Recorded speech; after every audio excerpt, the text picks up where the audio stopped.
¿Vieron? Eso para que se entretengan un poco. Ah, bien. Nos dio algo en qué pensar. Sí.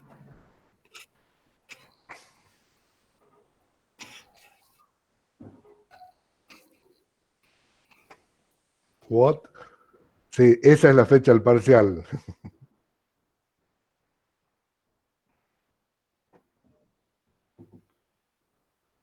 O sea, el miércoles que viene. Profe, ¿hasta qué TP entraría el parcial? Hasta el último que vamos a ver. Gracias. Hasta ciclos entra.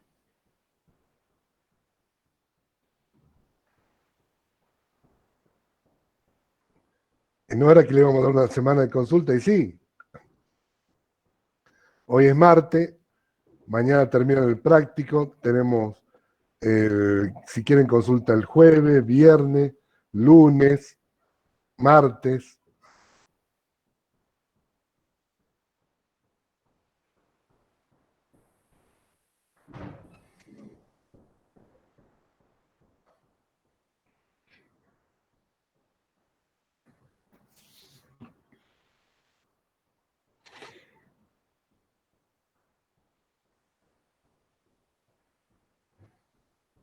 ¿Cuánto tiempo disponemos? Buena pregunta. En principio son 2 horas para el parcial. Profe, ¿cómo hace con el tiempo? Porque estaba leyendo que la plataforma ahora, el Meet, pasa a ser por tiempo limitado. Eso no corre para los, entiendo, no estoy seguro, pero me dijeron que para el MIT para los sistemas educativos, o sea, como estos, los que tienen edu.ar, son de tiempo ilimitado. Ah, bueno. De todas Gracias, profe. maneras, el parcial lo vamos a tomar a través del aula virtual, ¿no? Ah, bueno, bueno.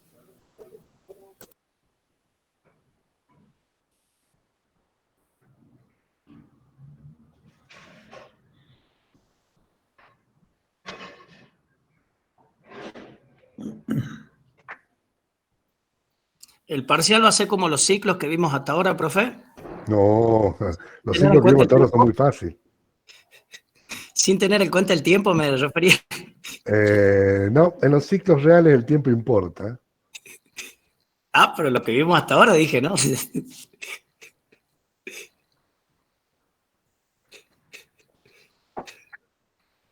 ¿Tendremos que enviarle los ejercicios resueltos o son opciones? No, van a ser problemas. Problemas combinados. ¿Cuántos puntos van? Del 1 al 10. Si es que a eso se refiere. No sé si hay que pregunten.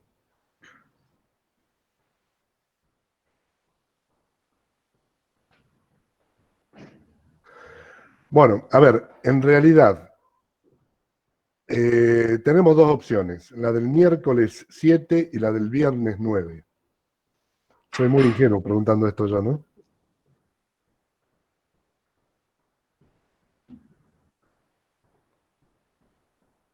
¿Todos pueden el miércoles 7? Era obvio. Ya está en la respuesta ahí, viernes. Pero era de cajón. Lo que pasa es que yo quería el viernes, pero el ingeniero Castillo me dijo, no, tiene que ser el miércoles. Tiene que ser el miércoles, me dijo. Claro, pero parece que va a ser el viernes. Hay uno que dice el miércoles, estamos de acuerdo con él, ¿eh? Profe, Sí. ¿cómo le va? Buenas noches. Justo hoy también nos avisó la ingeniera Pasa que tenemos el parcial el miércoles, si no me equivoco, de matemática. Matemática es de la misma, del Así mismo es, del cuatrimestre. segundo. No, es del segundo. Es Del del segundo segundo año, segundo. cuatrimestre del segundo año. Sí, sí. Y el viernes rinden probabilidad. ¿A qué hora rinden probabilidad?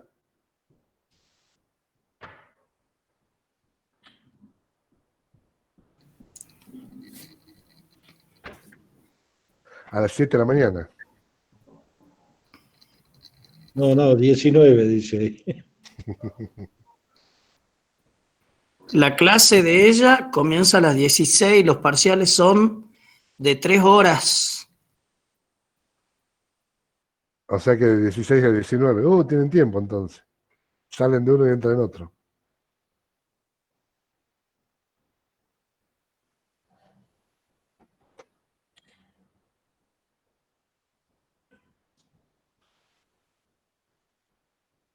El lunes 12. Me van a quitar una teoría si pasamos el lunes 12.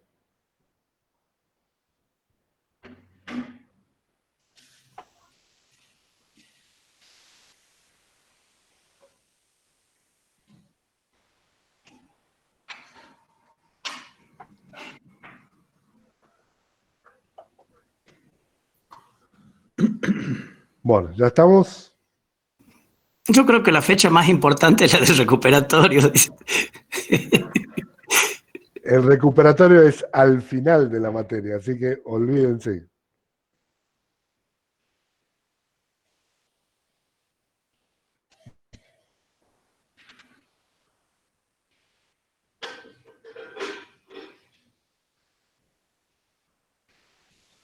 A ver, para ponernos un poco de acuerdo. Nosotros terminamos hoy ciclo de potencia. Mañana ustedes terminan los prácticos. Nos quedan el lunes. ¿Qué día es el lunes? Espérenme. El lunes 5. Nos queda lunes 5, martes 6, miércoles 7.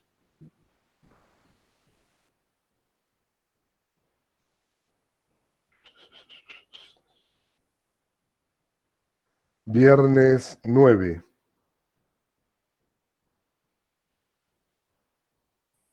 La verdad que el día ideal para tomar es el viernes.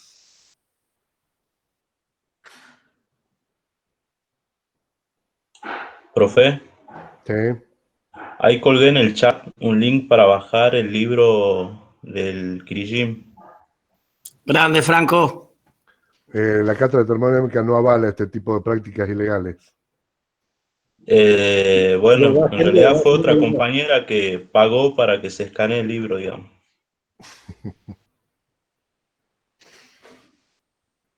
Está muy bien. Bueno.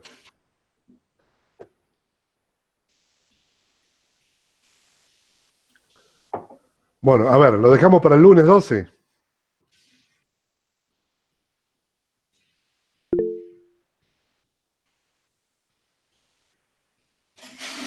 No, con esto está divertido.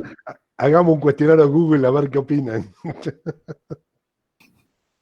Me parece que lo van a terminar pasando para diciembre si nosotros dependiera.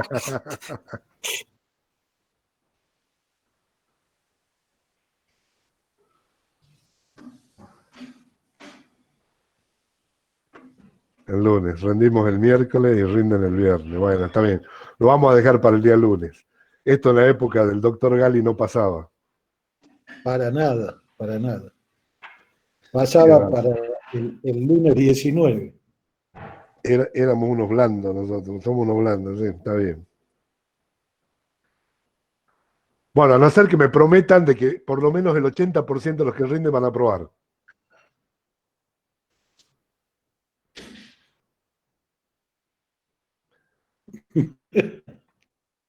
Obvio. Obvio, prometido, más vale, dice, claro. Bueno, en fin. Bien, a ver.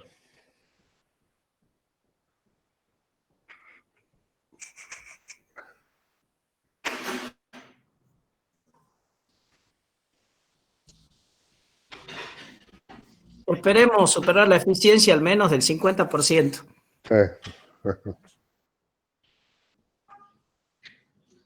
¿Está bien ahí?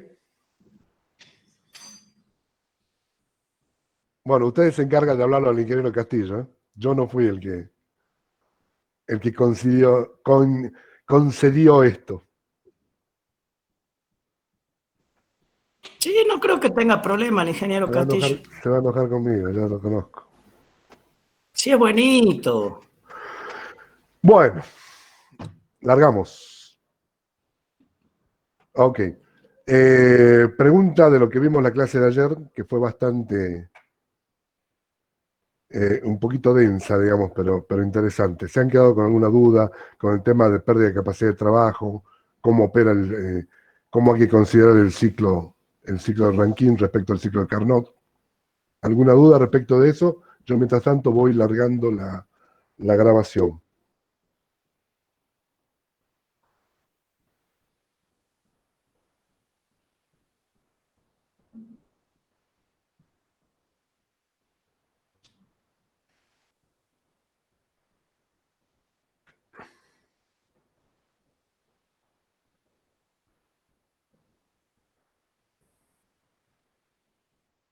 A ver.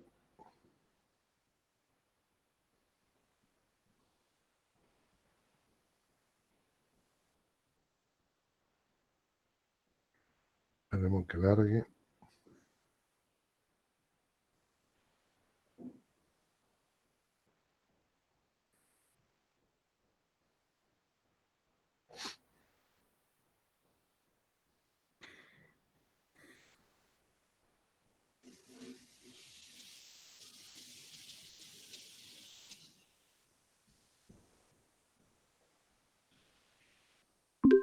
Ahí está. Bien. Bueno, si no hay preguntas respecto a lo que estuvimos viendo el día de ayer, a ver. Bueno, hoy lo que vamos a ver es ciclos de potencia. A ver, denme un segundito. Vamos a seguir con el tema del ciclo de potencia, pero ahora vamos a ver los motores de combustión interna. O sea, acá van a notar una gran diferencia respecto a lo que hablábamos ayer, en donde habíamos visto primero el ciclo termodinámico perfecto o ideal por excelencia, que era el ciclo de Carnot, y después su modificación para llegar al ciclo de Rankine. Volvemos a nuestro antiguo grafiquito, ¿sí? En donde, de vuelta, simplemente a modo de introducción, nosotros lo que vamos a analizar ahora son otros ciclos distintos. Nosotros en este nudo, lo que nosotros habíamos visto en una máquina térmica propiamente dicha, en donde a partir de un flujo de calor quiero obtener trabajo, habíamos visto hasta ahora el ciclo de Carnot, que les recuerdo, el ciclo de Carnot lo que tiene es que cuando uno calcula la eficiencia del ciclo etapa por etapa, vemos que coincide con la eficiencia máxima que se puede sacar de una máquina térmica reversible. ¿Sí? El problema que tenía el ciclo de Carnot, ayer lo habíamos hablado, era su implementación, y eso nos llevó a hacer algunas modificaciones de ese ciclo para poder implementarlo, que nos han llevado al diseño del ciclo de Rankine. En el ciclo de Rankine, lo que habíamos hablado es que tenía algunas falencias importantes, digamos, el ciclo de Rankine, respecto a cuán alejado estaba del ciclo de Carnot. Primero, al vernos obligados a modificar la temperatura máxima, cambiaba el ciclo de Carnot sobre el cual nosotros comparábamos eficiencia. Y, en segundo lugar, habíamos hablado de esa gran diferencia que había entre la temperatura de la fuente caliente, lo vamos a marcar acá, la temperatura de la fuente caliente acá y la temperatura real a la cual el ciclo recibía el calor que salía de la fuente caliente, ¿sí? Y esta temperatura del ciclo. ¿Está? Eso claramente nos provocaba una pérdida, digamos, una pérdida del flujo, una pérdida energética, ¿sí? Ustedes recuerdan que en el ciclo de Rankine hablábamos de una temperatura en el quemador de gas cercano a los 2000 grados centígrados, y dependiendo de qué ciclo o de qué rango de presión esté trabajando en el ciclo, yo podría estar trabajando, recibiendo calor a una temperatura máxima de 400, 420 o 50 o 450 grados centígrados. Es decir, que de este QC que salía de la fuente caliente, que uno lo entregaba de la fuente caliente, en realidad solo una parte llegaba al ciclo y otra parte se perdía en ese acoplamiento entre la fuente caliente propiamente y el ciclo, que es el fluido que está variando, digamos, el que está haciendo el ciclo dentro del ranking, ¿no? Entonces, los ciclos que vamos a estudiar ahora, que básicamente es el ciclo de Otto y el ciclo Diesel, tienen una gran diferencia respecto de eso. Son ciclos en donde la entrega de calor se hace en forma interna al fluido que realiza el intercambio de calor y trabajo. Entonces, no hay pérdida, entre comillas, no hay pérdida de flujo de energía en forma de calor entre la fuente caliente y el propio ciclo, ¿sí? Eso es un gran adelanto, digamos, respecto de esto, porque uno dispone, en realidad, el ciclo dispone de toda la fuente, de todo el flujo de calor que la fuente entrega. Bien, vamos a ver el ciclo de Otto. Acá yo les puse un dibujito de cómo opera un ciclo de Otto. El ciclo de Otto, ya lo dijimos, es el ciclo que responde al motor de un automóvil convencional que funciona a nafta, en nuestro caso, ¿no? En la mayoría de nosotros está acostumbrado a utilizar estos motores que se llaman de 4 tiempos, en donde acá podemos ver mecánicamente cómo trabaja el cilindro dentro del motor de un auto. Vamos viendo primero en forma física cómo trabaja ese cilindro, y después lo vamos a ir llevando hacia los diagramas termodinámicos de cómo es en realidad el ciclo trabajando, ¿no? El ciclo de un motor comienza con la admisión, que ustedes lo ven aquí, la admisión, en donde, está acá en este caso, en donde una mezcla de aire y combustible es inyectada dentro del cilindro, en esta situación, ¿no? Entonces ese tiempo de admisión, ustedes lo ven aquí, ¿sí? A partir de allí, una vez que ingresa la mezcla de aire y combustible, comienza una etapa de compresión adiabática. Esa etapa de compresión es cuando el pistón dentro del cilindro lo va comprimiendo a la mezcla hasta llegar a lo que se llama punto máximo superior, ¿sí? O punto muerto superior, perdón, que es en donde se comprime de un determinado volumen hasta un volumen final, digamos, de compresión. Una vez que se alcanza ese punto, lo ven ustedes aquí, ¿sí? Está en línea punteada en este grafiquito, allí se fija el volumen de la mezcla, queda fijo el volumen de la mezcla, y en ese punto se introduce una chispa por medio de una bujía, y lo que se provoca, la chispa lo que hace en realidad es catalizar la reacción de combustión, y se provoca una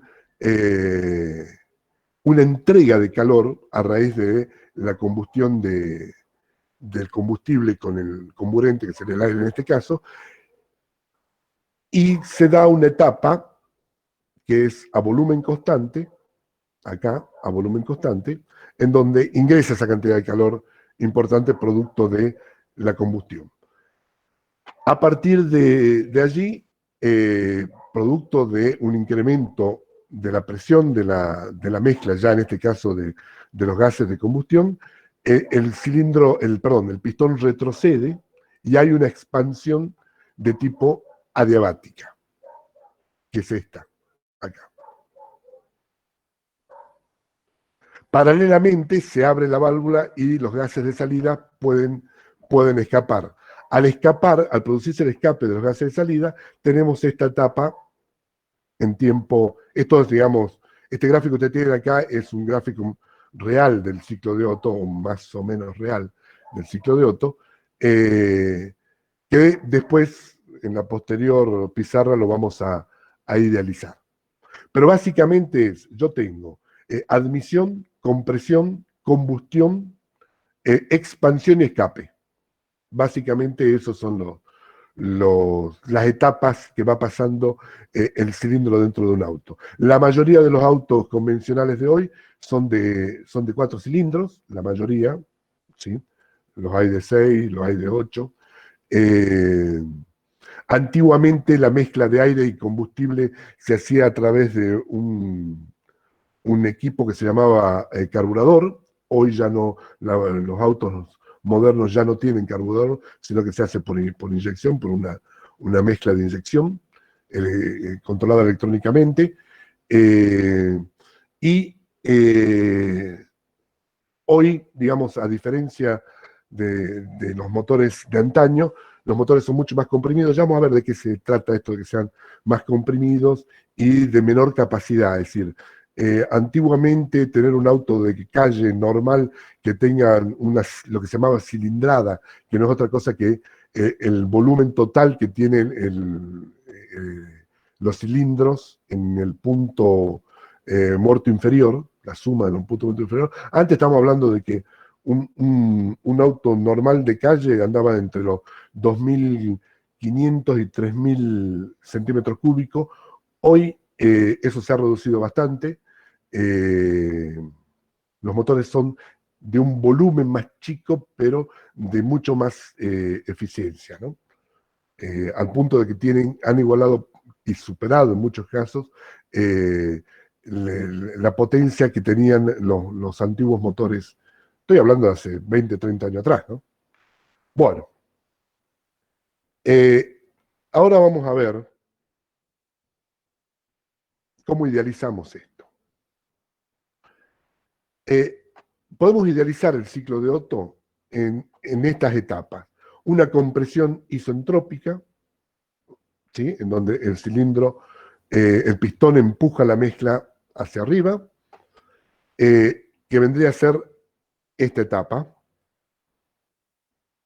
que va de 1 a 2.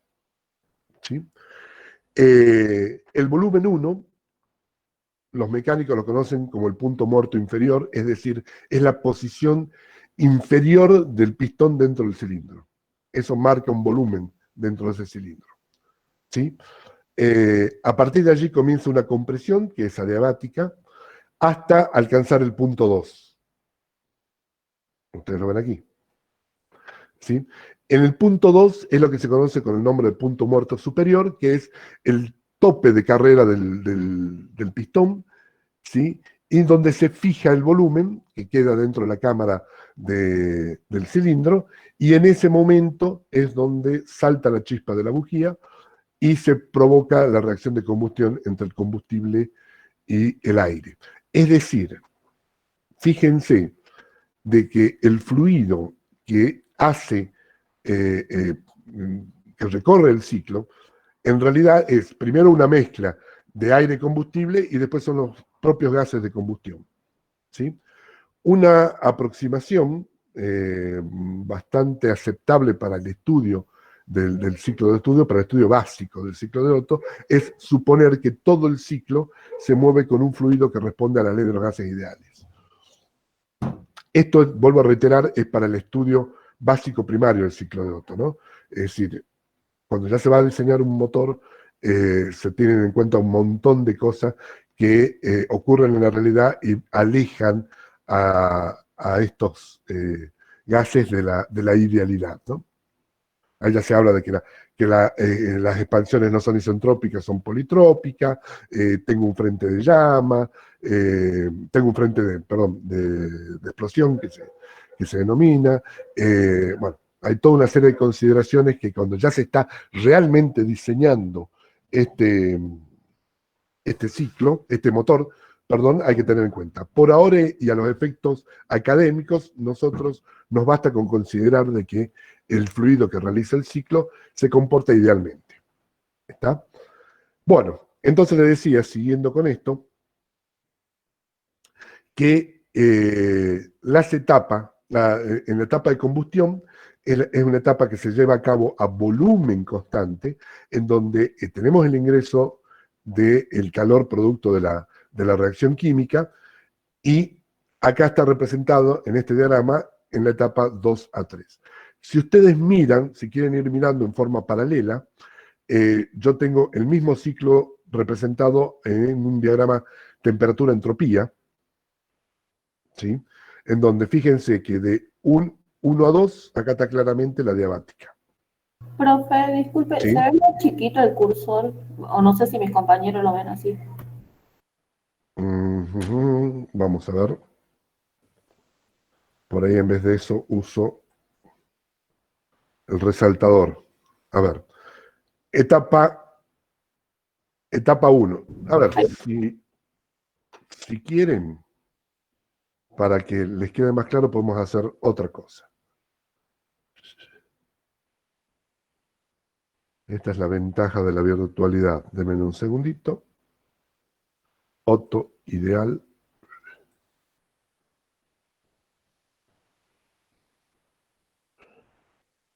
¿Les gusta más así?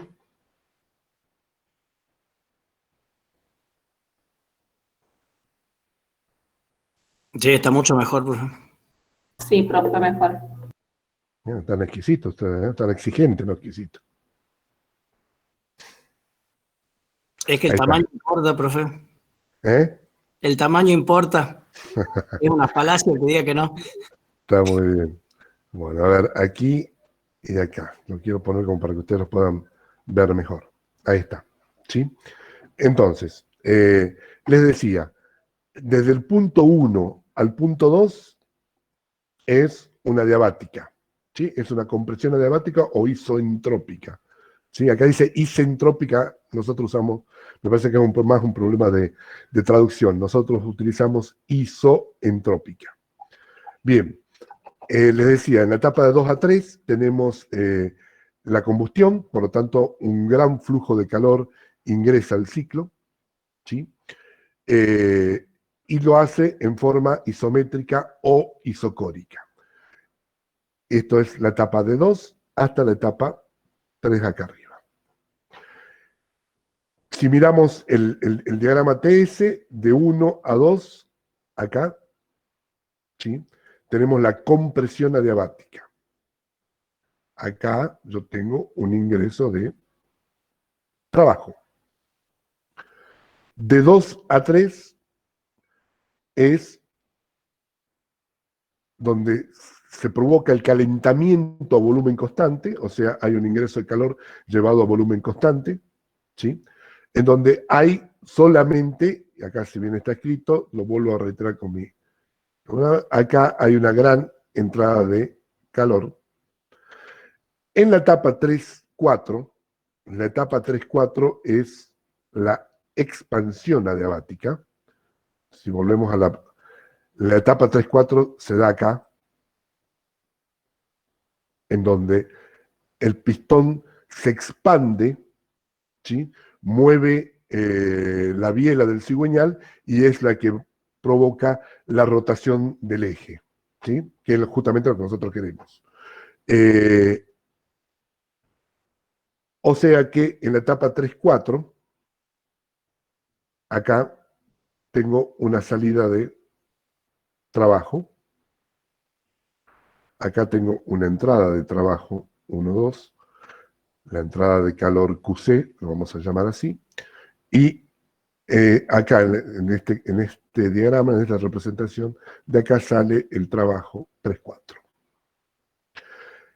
¿Sí? Y después tenemos la etapa 4-1, que también esta etapa claramente es una idealización, porque acá es donde se produce la admisión, perdón, el escape de los gases y la admisión de la nueva mezcla, ¿sí? Que nosotros lo podemos idealizar como una etapa isocórica, en donde tengo un calor de salida que son los gases de escape. ¿Está? Esto sería un QF.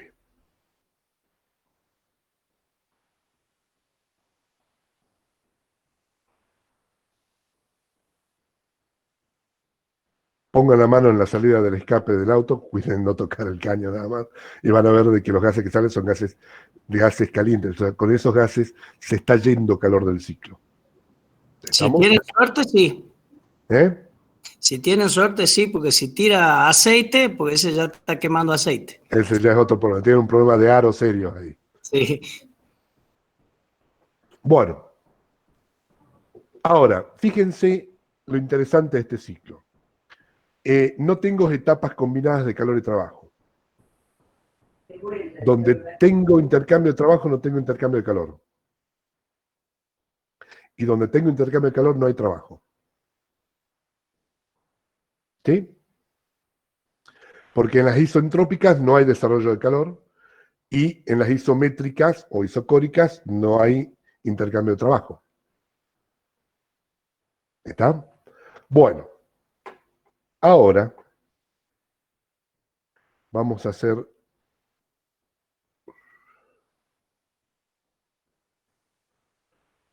algunas consideraciones. Si yo parto de la base, que el fluido que está haciendo este ciclo se comporta en forma ideal, ¿sí? Lo que vamos a encontrar es que yo puedo plantear, recuerden siempre las transformaciones que habíamos visto para cada etapa de los gases ideales. Por eso, cuando yo lo di en teoría y cuando ustedes lo vieron en la práctica, en el práctico 6, insistimos mucho.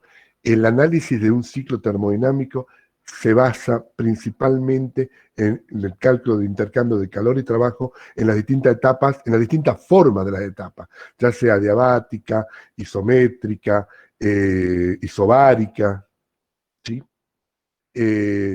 ¿Por qué insisto en esto? Porque nosotros acá lo que estamos haciendo, lo que yo estoy haciendo es mostrarles los principales ciclos de fuerza. Pero ustedes pueden crear su propio ciclo si quieren.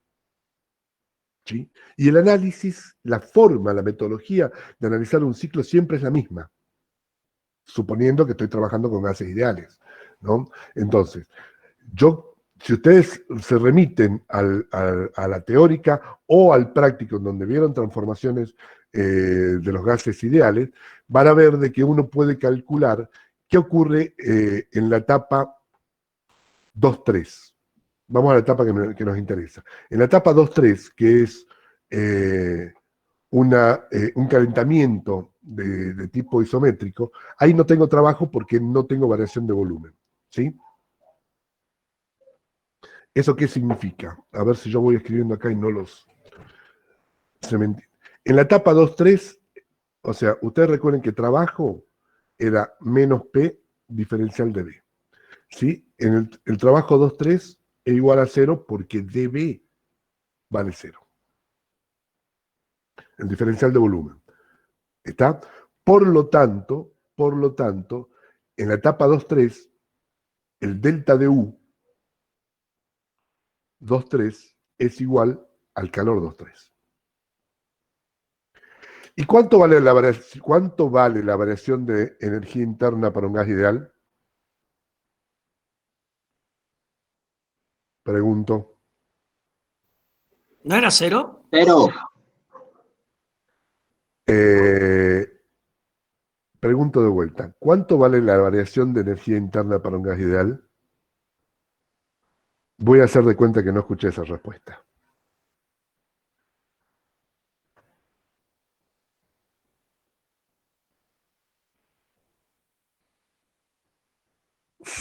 A ver, que no vi el chat. Espérenme un segundito. Voy a habilitar el chat del otro Hay lado. uno que contestó CB diferencial de T. Bien. A ver, déjenme mensaje de llamada. Perfecto. Sergio Sac dice. U es CB de T. Bien, ya tiene unos cuantos puntos adicionales al parcial. Sí, la variación de gases ideales, de energía interna para un gas ideal, siempre vale CB de T. Siempre vale CB de T. A ver,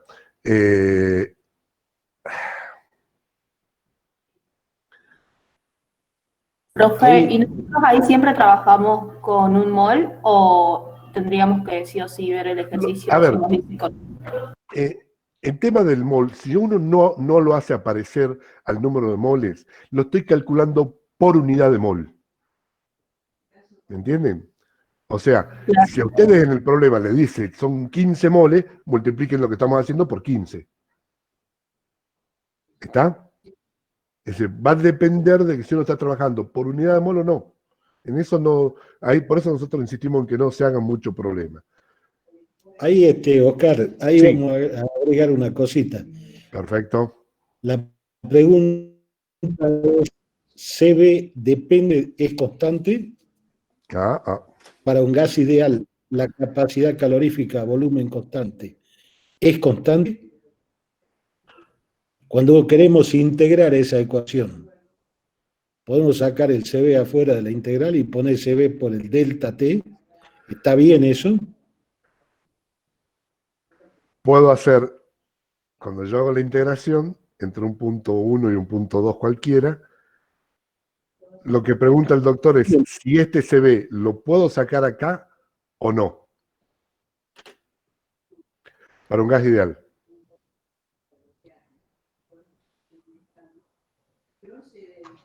Para un gas ideal, sí. ¿Seguro?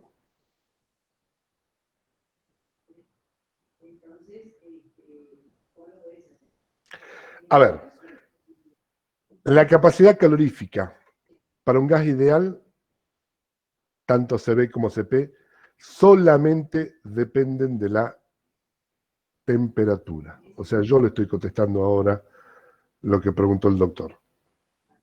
¿Sí? Uno puede llegar a suponer que se mantiene constante dentro de un cierto rango. Pero para un gas ideal, el CP y el CB sí dependen solamente de la temperatura.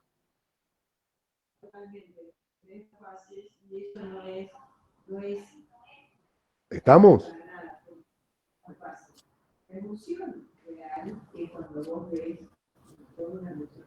Esta es la parte que a mí me pone nervioso porque no tengo...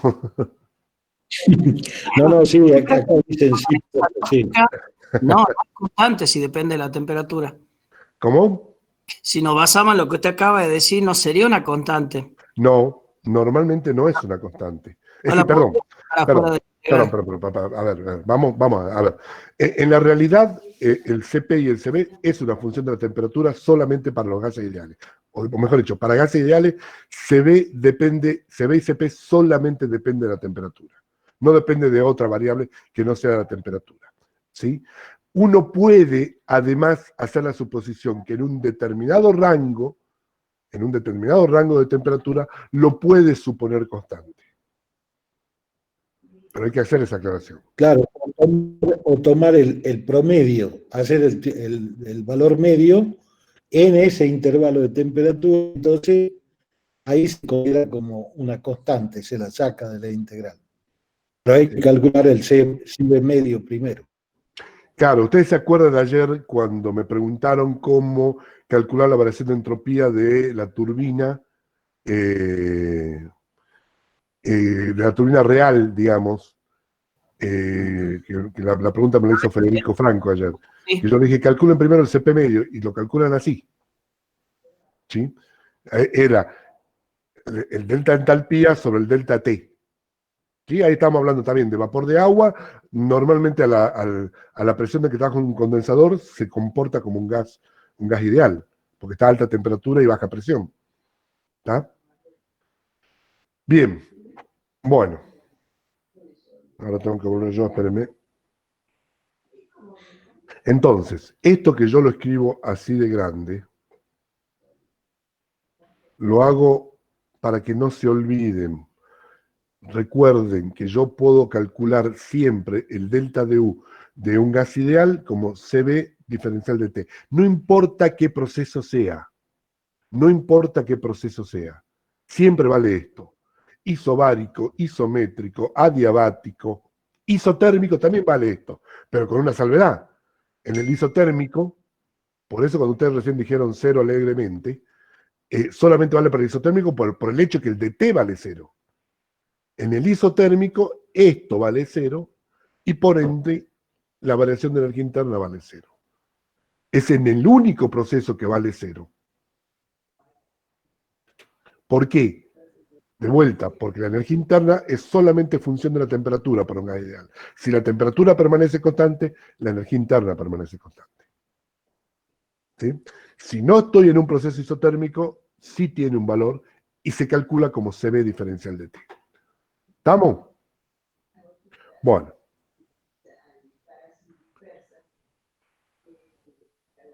Vuelvo. Bien. Entonces, volvemos acá. Estamos en la etapa 2-3, en donde se provoca la combustión del combustible dentro del cilindro, dentro de la cámara, y donde el volumen permaneció fijo. En esa etapa, por lo que acabamos de ver, uno puede calcular, suponiendo que el CB permanezca constante, que el calor 2-3 es CB por el delta temperatura. ¿Sí? ¿Por qué? Porque el calor es igual a la variación de energía interna en esa etapa. Bien. Y el calor de salida en la etapa 4.1, estoy simplemente analizando los calores que se intercambian, ¿no?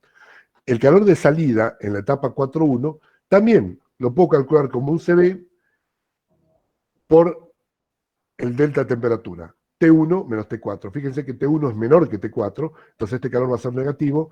T3 es mayor que T2, por lo tanto el Q23 va a ser positivo. O sea, así como está planteado, esto es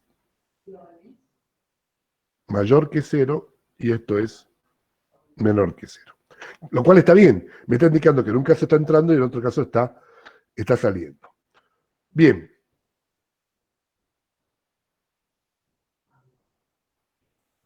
Si nosotros planteamos la eficiencia, ¿sí? Si planteamos la eficiencia de la máquina como 1 menos calor que sale sobre calor que entra, acá falta algo. Si yo lo planteo así, tengo que poner barras de valor absoluto. ¿Sí? Esto no es otra cosa que decir, que es lo mismo que decir trabajo neto sobre calor entregado. ¿Está? Y reemplazo lo que acabamos de calcular, calor 4.1 como CB. Fíjense que yo acá ya di vuelta, como estoy poniendo valor absoluto aquí, di vuelta T4 menos T1, porque T4 es mayor que T1. ¿Estamos? Y reemplazo también Q23 por CB T3 menos T2, donde T3 es mayor que T2, por lo tanto está bien. Estos son valores positivos en ambos casos. La eficiencia se plantea del ciclo, se plantea de esa forma. Bien.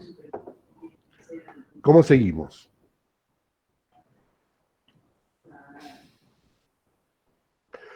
Yo puedo acomodar,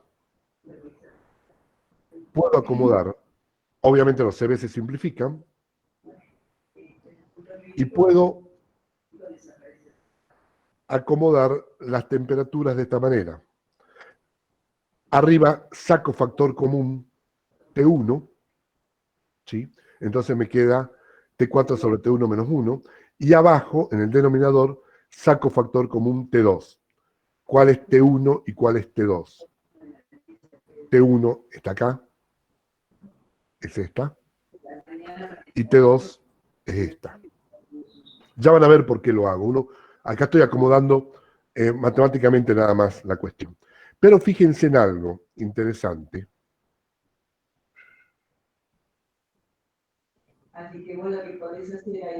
T1 por B1, a ver, yo acá por ahí he simplificado un paso, pero si ustedes se fijan, Voy a abrir una nueva pizarra. ¿Cómo era la ecuación de una diabática en un diagrama PB? Era, en forma general, P por B a la gamma igual a constante. ¿Sí? Bien, entre dos puntos que yo estoy considerando, esto implica que si el punto 1 y el punto 2 pertenecen a una diabática, yo puedo escribir que P1 es igual a B1 a la gamma, perdón, P1 por B1 a la gamma es igual a P sub 2 por B sub 2 a la gamma. Si es que el punto 1 y el punto 2 pertenecen a una diabática, que es nuestro caso. ¿Sí? El punto 1 y el punto 2 pertenecen a una isentrópica, como ustedes pueden ver en esta gráfica. ¿Sí? El punto 1 y el punto 2. Bien, si yo puedo plantear esto y en vez de poner presión, reemplazo la presión por la ley de gases ideales, recuerden que P por B para un mol es igual a RT. Esto implica que P es igual a RT sobre B. Yo reemplazo P1 por RT1 sobre B1 por B1 a la gamma. Y esto es igual, y en vez de P2 pongo RT2 por B2, perdón, sobre B2 por B2 a la gamma. Simplifico los R. Y me queda que T1 por B1 a la gamma menos 1 es igual a T2 por B2 a la gamma menos 1. Donde recuerden que gamma es el coeficiente, el exponente de la diabática, perdón. ¿Está?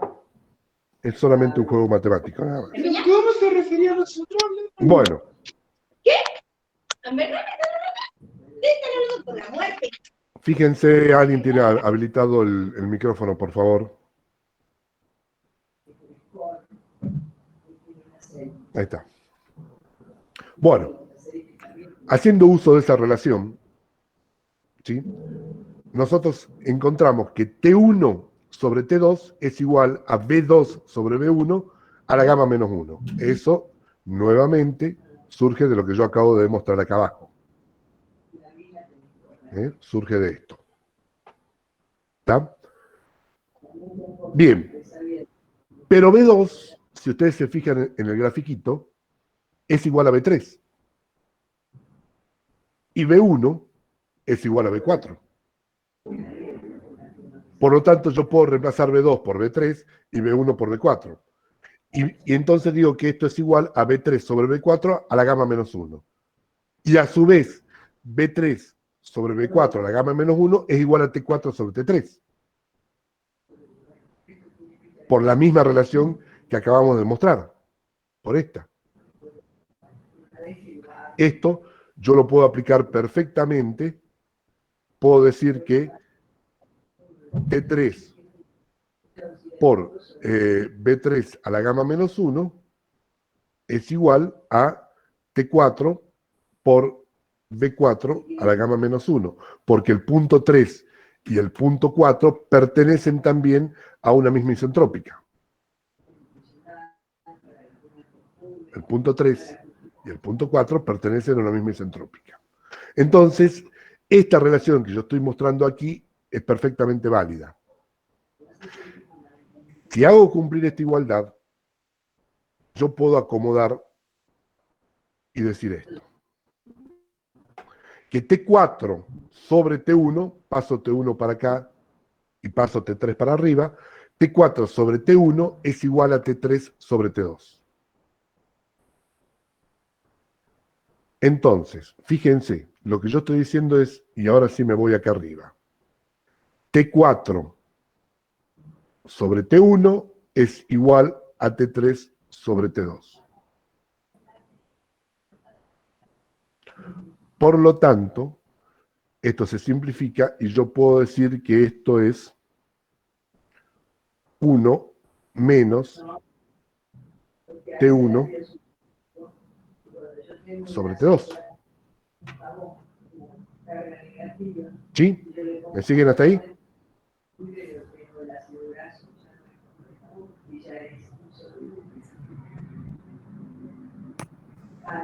¿Está bien? Sí. Bien, bien. Ahora, fíjense, yo puedo,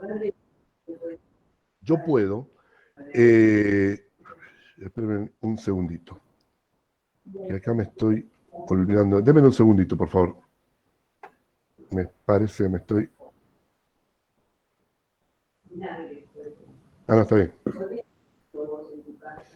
Está bien.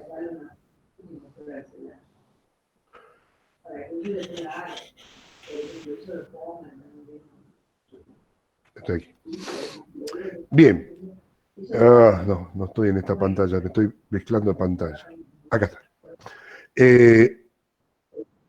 Entonces, fíjense, ¿dónde está lo que he escrito? Me estoy confundiendo. Ahí está.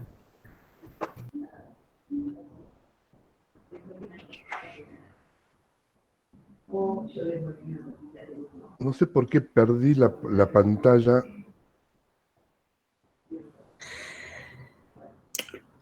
Original. Ahí está, ahora sí la tengo. Bien, 1 sobre T1, perdón, 1 menos T1 sobre T2, también es igual.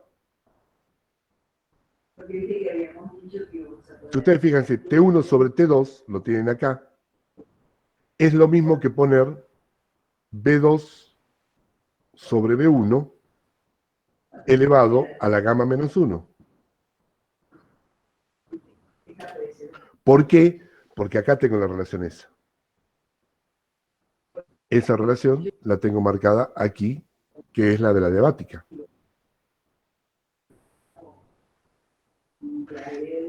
Y ahora defino este cociente, que es la relación de volúmenes. Fíjense que en todo el ciclo solamente hay 2 volúmenes de etapas, ¿sí?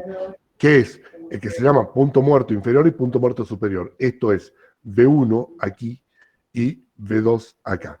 Entonces, llamo a la relación entre V1 y V2 relación, esto que está acá, y lo llamo con la letra Rho, esto se llama relación de compresión.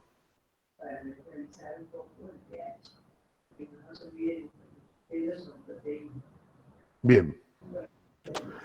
Esa relación, si yo quiero poner entonces la eficiencia en términos de esa relación de compresión, ya la tengo prácticamente armada. Es esto que está acá.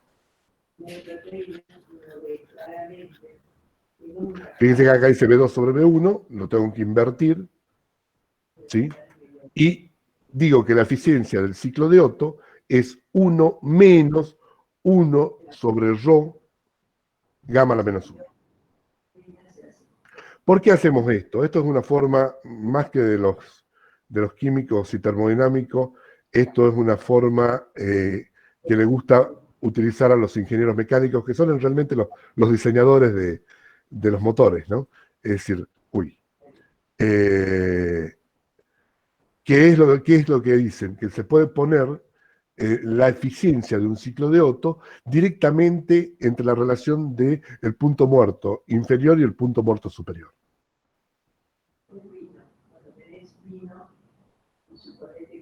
¿Está? Es una forma, digamos, de compatibilizar lo que ustedes van a ver en otras bibliografías, más allá de la de termodinámica, en donde ustedes pueden encontrar un desarrollo mucho más avanzado del ciclo de Otto. Bueno, expresarlo en términos de la relación de compresión para esto es una forma, digamos, práctica de encontrar la eficiencia del ciclo. ¿Alguna pregunta? Hay algunos gráficos. ¿Puede repetir, por favor, cómo dijo que era lo de punto muerto? No, en realidad lo que se busca, a ver, a nosotros desde el punto de vista termodinámico, ¿qué nos interesa en la eficiencia de un ciclo? ¿Qué es la eficiencia de un ciclo? ¿Cuánto trabajo me da sobre el calor que yo le entrego? ¿Sí? De ahí puedo expresarlo en función de temperaturas, como es lo que acabamos de hacer en los pasos intermedios. Aquí, por ejemplo, lo hemos expresado en términos de temperatura de cada una de las etapas, ¿sí? Pero lo que yo busqué recién con este pequeño desarrollo es expresarlo en la relación de volumen, de volúmenes que tenemos dentro del ciclo. Fíjense que tenemos en todo el ciclo dos valores de volúmenes marcados, ¿sí? El volumen al cual se lleva la etapa de calentamiento isométrico, y el volumen en donde se libera el calor del ciclo. Porque si ustedes miran, ningún otro punto del ciclo tiene otro volumen que no sea el 1 o el 2. Porque el 4 es igual al 1 y el 3 es igual al 2. Entonces, lo que se busca con este desarrollo es poner la eficiencia del ciclo en función de esos dos volúmenes. Y a la relación de los dos volúmenes, que se la llama relación de compresión, ¿sí?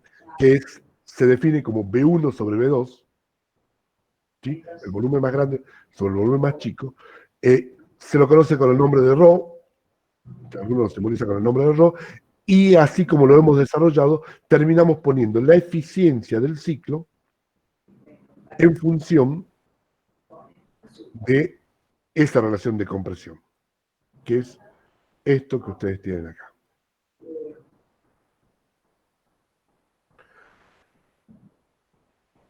Hay una gráfica, yo me voy acordando a medida que voy hablando. Si me dan 2 minutitos, se la encuentro.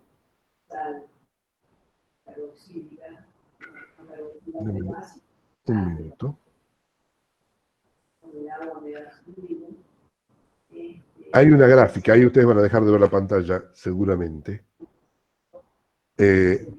Mientras yo la busco. En donde se puede poner la eficiencia en función de, ya se las encuentro, de la relación de compresión. Acá está.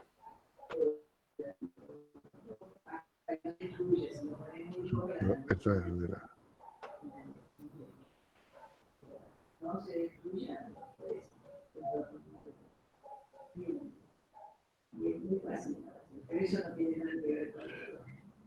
A ver. Déjeme que la agrande un poco. Y ya se las pongo acá.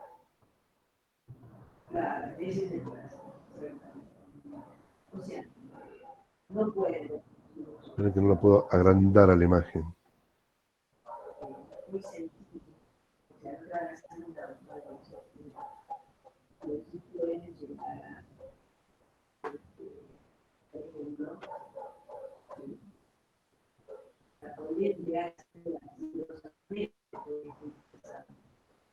Ahí, por ejemplo,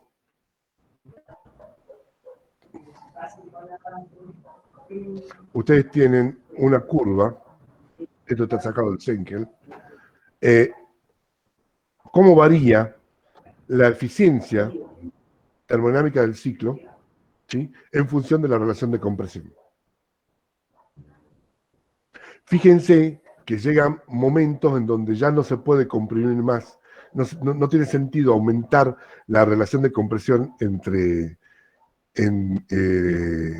motor específicamente, porque no aumento mucho la eficiencia. Entonces, normalmente hay una zona donde trabajan bien los motores. Acá dice gasolina, recuerden que gasolina es nafta para nosotros, ¿no? A ver si lo estoy entendiendo bien, profe. O sea, ¿no tiene sentido hacer cilindros más grandes? ¿A eso se refiere? No van a ganar mucho. Ah, bien. Sí, Daniel. No, está bien, está bien. O sea, no tiene sentido hacer exactamente cilindros que tengan una variación de volumen muy grande entre el punto muerto inferior y el punto muerto superior, entre el volumen 1 y el volumen 2 del ciclo. ¿Sí? Porque por más grande que lo hagan, a esa variación de volumen entre uno y otro, no van a aumentar mucho la eficiencia del ciclo. ¿Está? Bueno. ¿Alguna Profe, duda? Sí. y si yo, por ejemplo, mantengo ese volumen, pero tengo más cilindros, ¿qué pasa? ¿La eficiencia aumenta o no? Buena pregunta. ¿Qué se te ocurre, Daniel? Si con más cilindros... En realidad, la cantidad de cilindros lo que me hace es... Cada cilindro marca una eficiencia ahí. Lo que pasa es que los motores de autos de Elite, por ejemplo, un Lamborghini, un Ferrari, tienen 10 hasta 12 cilindros, los motores. Sí, pero eso yo creo que es por una cuestión de mantener constante, lo más constante posible la potencia en el eje, en el árbol. ¿Sí? A ver,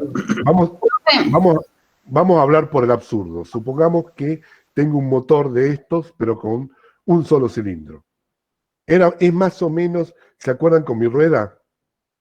La de la vela. Oscar, estamos hablando de eficiencia, no de potencia, ¿no? Sí, eso Por es cierto. eso, Bien. o comparar la camioneta, la F100, tenía 8 cilindros, la eficiencia era baja. Hoy, una Amarok 6 tiene 6 cilindros, más chicos, y tiene una eficiencia alta, ¿no? Sí, pero Hablando mal y pronto, doctor, o sea, decir que es una eficiencia baja, pues yo recuerdo esas camionetas eran dragonas de combustible, ¿se refiere a eso?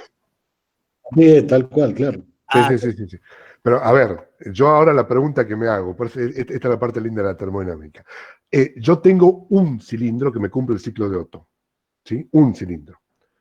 De hecho, en cada uno de estos cilindros se va cumpliendo un ciclo de Otto. Lo único que estoy haciendo es alternando, corriendo, digamos, desplazando las etapas en cada uno de los cilindros, ¿no? Mientras uno está admitiendo, el otro está explotando, el otro está escapando. No sé si eso lo entienden. Ahora, la pregunta es, si yo tengo un motor de 4 cilindros, cada uno con la misma eficiencia, ¿sí? De cada cilindro con la misma eficiencia, si voy aumentando la cantidad de cilindros, la eficiencia no me va a cambiar porque está marcada por la eficiencia del cilindro.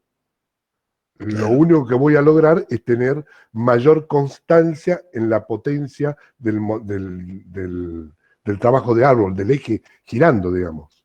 ¿Está bien lo que digo? Sí, sí. Sí, profe.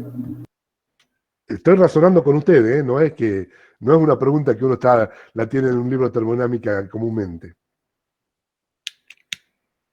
Pero ahí, por ejemplo, en el caso de la F100 que tenía mayor cantidad de cilindros, o sea, tenía más potencia, pero el consumo era mucho mayor. ¿Así Claro, sería o pero no? ahí lo que yo le digo a Daniel es que la eficiencia del cilindro de la F100, del ciclo de Otto que está en el cilindro de la F100, no es la misma eficiencia de la Amarok hoy.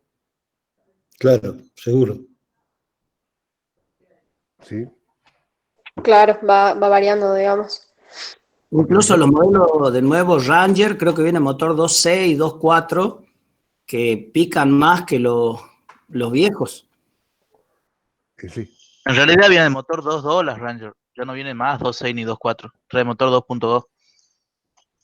Y sí. La F100, el 100, ¿por qué era, Daniel? ¿Te acordás?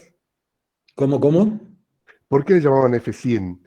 Pues yo me acuerdo de que era la cilindrada, ¿no? O la potencia. No, es la cilindrada. Tenía que ver con la cilindrada. Yo no me ejemplo, acuerdo. Camioneta que tiraron de un avión. No sé si se acuerdan. El Falcon 221, por ejemplo, el 221 era la cilindrada. En pie cúbicos, ¿no? Claro, esto no me acuerdo. Sí, no, yo tampoco, ya estamos divagando en mecánica automotriz. Una durante mucho tiempo. Profe, pero habían Falco que traían motor 3.6. Sí, 3.6, el Sprint. El Sprint, claro, que vino el modelo del 74 al 78, si no Vos mal no recuerdo. acelerabas y te ibas por el acelerador, ¿no? Te Sí, tragaba hasta tiene vos. 4 marchas, de eso sí me acuerdo. Una Sí. máquina. Sí. Así tragaba también. Bueno, pero la eficiencia no solamente tiene que ver con la relación de compresión, en realidad esta ecuación es idealizada, ¿no? Pero totalmente. tiene que ver con la fricción, con el peso del émbolo, del cilindro, Totalmente. ¿no? del émbolo, de biela, de todo lo que tiene que mover, ¿no? Acuérdense que eso es... si acá nosotros estamos diciendo, che, esta etapa es adiabática, en realidad no es adiabática en la realidad.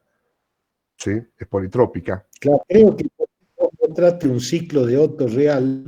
Sí, ya lo que vuelvo no a tiene mostrar. mucho que ver con el número 8 raro. Ahí está. Es ¿Sí? Que no tiene que ver con la idealización que estamos haciendo para analizar desde el punto de vista termodinámico. Por eso yo insistía, lo que vamos a hacer es una idealización para el análisis del ciclo, nada más. ¿Sí? Cuando lo llevamos a la práctica, esto no es tan así, y no es tan simplista como lo estamos planteando nosotros ahora, ¿no? Bueno. Claro, pero sirve para entender cómo funciona, ¿no? Exactamente. Bien. Vamos ahora al ciclo diésel. El ciclo diésel lo tienen ustedes acá arriba, pero antes de ver el ciclo, veamos qué diferencia conceptual tenemos entre el ciclo diésel y el ciclo Otto. Lo que varía en un motor diésel, ¿sí?, es la etapa 2.3. En la etapa 2.3, en el caso de un motor diésel, en vez de llevarla a cabo en forma isocórica, lo que se hace es llevarla en forma isobárica. Es lo único que cambia. La etapa 2.3, donde entra el calor. En un motor de nafta, lo tienen acá, a través de la bujía, que es la que inicia la reacción, hay una reacción de combustión. En el caso de un motor diésel, que es otro combustible, tiene que quedar bien claro, la reacción de combustión sucede por compresión. ¿Está? Hay un inyector de combustible y aire, que son las bombas inyectoras de un motor diésel, y en el momento que se produce la combustión, quedó fija, en esta idealización obviamente, quedó fija la presión, a diferencia del motor naftero, el motor de ciclo de Otto, en esa etapa quedaba fijo el volumen. En este caso, lo que queda fijo es la presión. ¿Está? Después el resto es todo igual. Tengo dos isentrópicas y la salida la idealizo como una isocórica. Lo pueden ver también acá en un diagrama TS del ciclo. ¿Está? Ahora, fíjense, yo no los quiero hoy, es más, no lo quiero hacer yo, quiero que ustedes lo investiguen para que vayan a los libros y lean un poquito. El mismo planteo que nosotros hicimos acá, ¿sí?, para resolver la eficiencia del ciclo de Otto, lo podemos hacer exactamente, ustedes lo pueden hacer exactamente para el ciclo diésel, con una diferencia. ¿Cómo planteo yo para un gas ideal, idealizado, cómo planteo yo el calor de la etapa 2.3? A ver, piensen un poquitito. En vez de ser a volumen constante, es a presión constante. Entonces, ¿cómo escribirían ustedes el calor que ingresa al ciclo diésel en esa etapa? CP diferencial de T. Sí. Sí. Esa es la gran diferencia. ¿Sí? En el caso de un ciclo diésel, el calor, lo voy a escribir aquí, espero que cambie el colorcito, Q23 es Cp diferencial de T. Perdón, delta de T en este caso si considero el Cp constante, ¿no? O sea, o diferencial de Q3 es Cp diferencial de T. ¿Sí? Expresado en forma integrada y suponiendo que el Cp se mantiene constante, ¿sí? Q23 será Cp igual a T3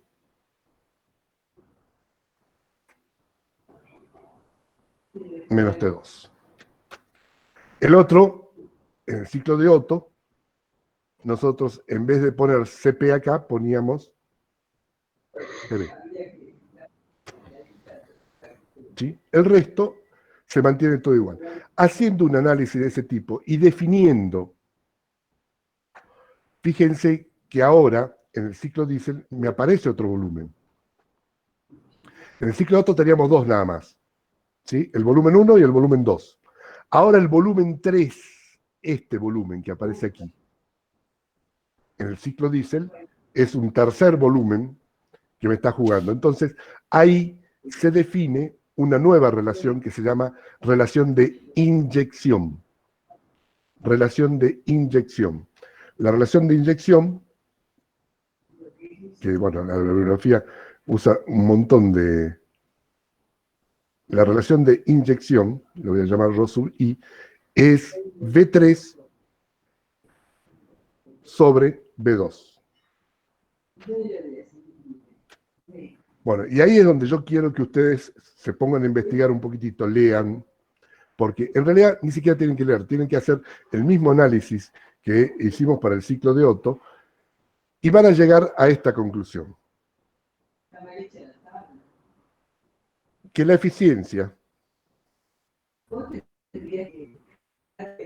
del ciclo diésel es igual a 1 menos 1 sobre relación de compresión, igual que la que teníamos antes, gamma menos 1, elevado a la gamma menos 1, multiplicado por la relación de inyección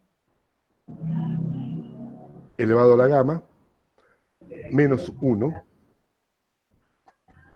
sobre gamma que multiplica a la relación de inyección menos 1. A eso tienen que llegar ustedes, donde vamos a definir de vuelta relación de compresión, la que ya conocíamos, B2 sobre B1, y relación de inyección es B3 sobre B2.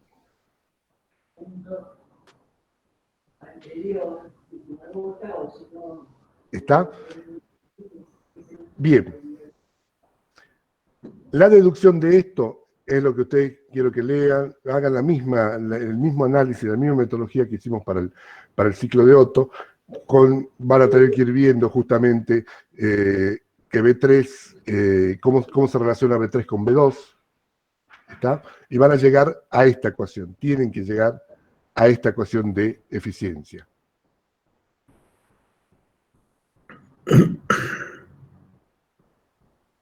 Yo no los quiero marear tanto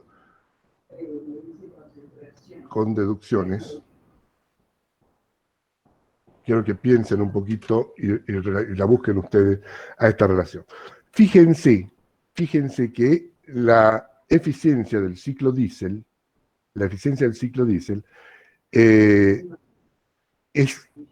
tiene una forma muy parecida a la del ciclo Otto. A ver, vamos a hacer uso de...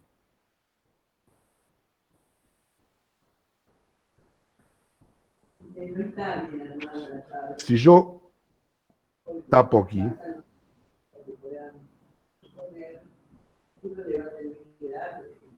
tapo esto. Espérenme que haga... ¿Qué tengo? La eficiencia del ciclo de Otto. ¿Está? La eficiencia del ciclo diésel incorpora este nuevo factor, que es la relación de inyección elevado a la gamma menos 1 sobre gamma que multiplica la relación de inyección menos 1. Ahora bien, ¿cuánto vale la relación de inyección, esta relación de inyección,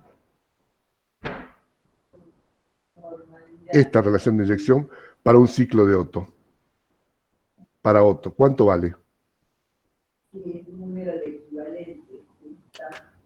Los voy a ayudar poniendo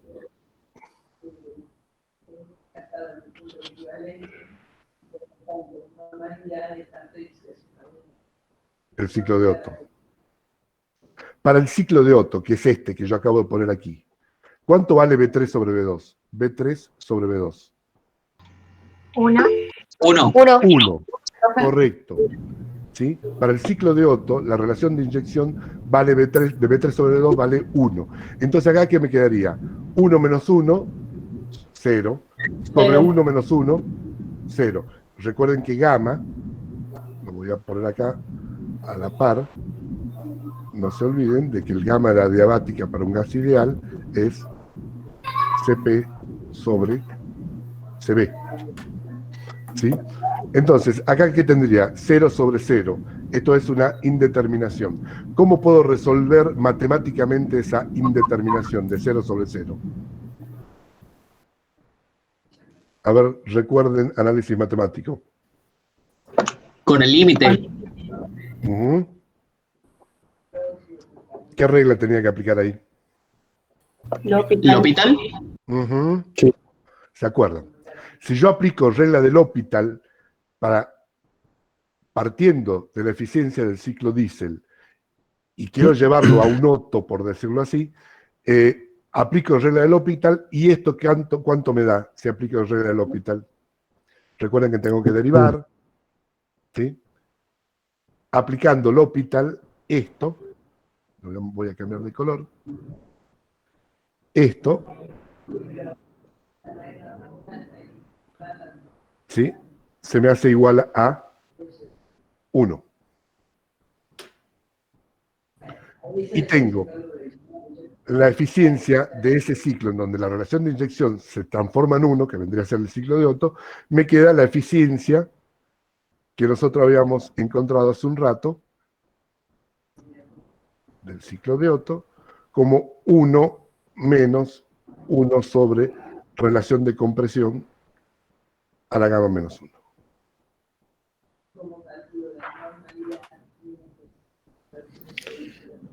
Eso que acaba de hacer Oscar se llama análisis de consistencia, para ver si la ecuación que escribió de la eficiencia del ciclo Diesel es correcta.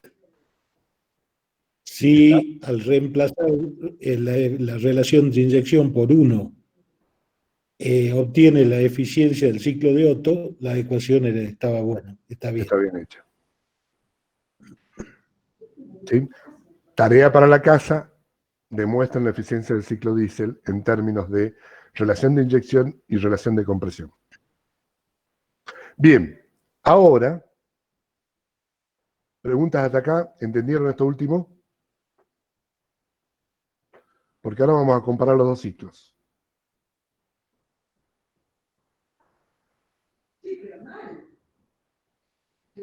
No veo el chat, con lo cual no sé si entendieron. A ver, espérenme. Sí, profe. Bien. Los otros.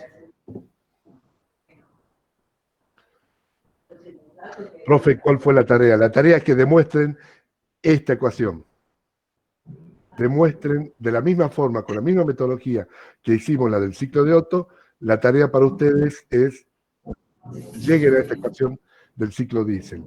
¿Cómo? Bueno, partiendo de la base, a ver si, que el DQ23 en el caso del ciclo Diesel, en vez de ser CB/T, es CP T3 menos T2. Están en los libros esto, no hace falta que... Pero sería interesante que como ejercicio ustedes se pongan a jugar con estas eficiencias.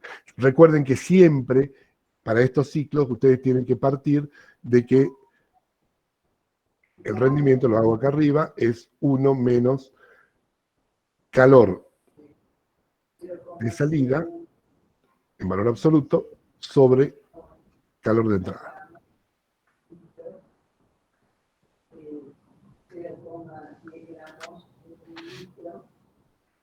¿Estamos? Bueno. Voy a sumar una nueva página. Ahora voy a poner ciclo diésel y déjenme buscar. No, este no es. El Otto TS, acá está. Bien, ahí lo tienen. Lo pongo en un diagrama TS porque es más fácil de visualizar.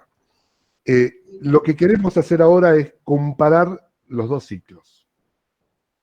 ¿Sí? Si yo comparo los dos ciclos, tengo dos maneras. Porque una pregunta es, ¿cuál es mejor? ¿El ciclo de Otto o el ciclo diésel? Desde el punto de vista de eficiencia. Bueno, a ver, este análisis que voy a hacer es un análisis muy interesante, pero teórico, digamos. Los valores de relación de compresión de un motor diésel son muy distintos a los valores de compresión de un motor de Otto, de un motor nastero. Simplemente para hacer un análisis de tipo teórico entre uno y otro, vamos a intentar comparar los dos. ¿Está? Fíjense entre, esto es, le escribo aquí para que lo ubiquen. Esto es Otto. Esto es diésel. Bueno, ahora yo voy a intentar dibujar un diagrama TS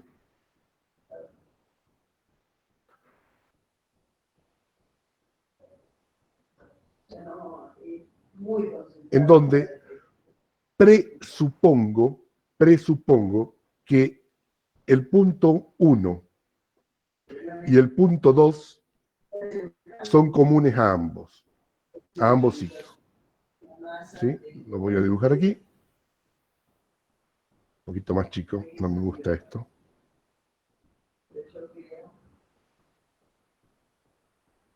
Bien.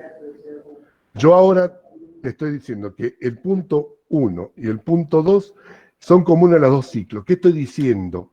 Que ambos ciclos tienen la misma relación de compresión. ¿Sí? Si ambos ciclos tienen la misma relación de compresión, fíjense cómo es el Otto respecto de el diésel. En el Otto, miren el gráfico de arriba, yo voy a tener, y acá discúlpenme si no dibujo bien, yo voy a tener para acá un delta T mayor. Voy a tener, espérenme un segundito, un volumen, esta es la de volumen constante. Fíjense que tiene más pendiente la isométrica que la isobárica. Miren un gráfico y miren el otro. ¿Sí? La pendiente de la isobárica sería algo así. ¿Está? Entonces, si yo comparo, después de esto, ustedes tienen abajo la isométrica, y yo, qué pena que soy tan malo dibujando. Fíjense, acá yo superpongo los dos ciclos. Tengo un punto 3 que corresponde al Otto, acá arriba, y un punto 3' que corresponde al diésel. El punto 4 es equivalente. Bajo esas condiciones, ¿cuál de los dos ciclos me entrega más trabajo?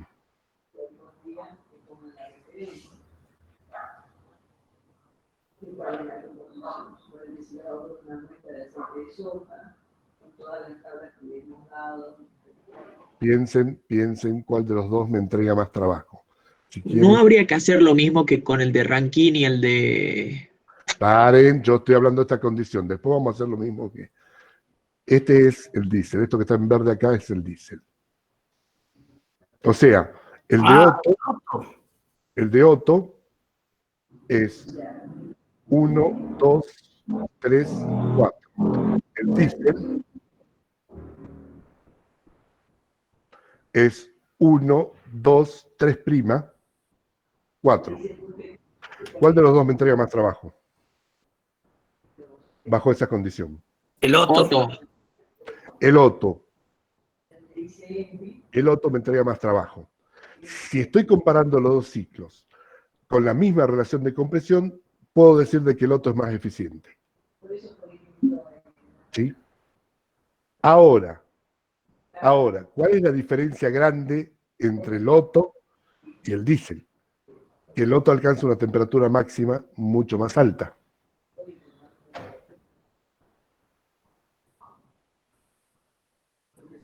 ¿Sí? Entonces, eso me lleva a hacer la otra comparación. Lo que voy a hacer ahora, a ver, yo lo que quiero es duplicar esta página. Ahí está. Ahora, lo que yo voy a hacer es la otra comparación.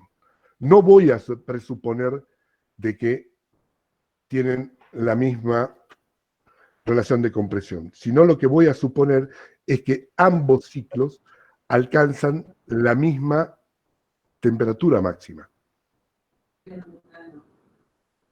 Si ambos ciclos alcanzan la misma temperatura máxima, a ver si puedo dibujarlo bien.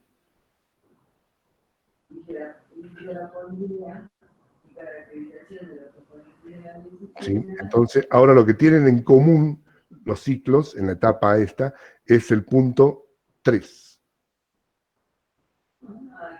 ¿Sí? En ese caso, si los dos alcanzan la misma temperatura máxima, fíjense de que el Otto tengo que venirme con una curva que tiene más pendiente que, vamos a suponer que esa es la del Otto, pero la del diésel, al ser a presión constante, su curva tiene menos pendiente. Por lo tanto, bajo esa condición, yo tengo ahora este nuevo punto. Ahí el diésel estaría entregando mayor trabajo. Exactamente. Si yo comparo los dos ciclos a igual temperatura máxima, el diésel es más eficiente que el ciclo de Otto. Profe, ¿y ahí el diésel sería el 2'? El diésel sería el 2', correcto. En ese caso, está bien, yo lo corrijo aquí. Pero yo tengo que llevar el motor diésel a temperatura máxima. A la misma, lo estoy comparando. Lo puedo comparar que tenga la misma relación de compresión o que tenga la misma temperatura máxima. ¿Por qué me interesa la misma temperatura máxima? De vuelta, igual que lo que nos pasaba en el ranking, hay que compararlo entre las mismas temperaturas extremas. ¿Sí? En ese caso, espero que termino de corregir en esta segunda. El diésel ahora sería 1, 2', aquí, 3, 4. Y el otro sigue siendo 1, 2, 3, 4. Me falta el punto 4 acá.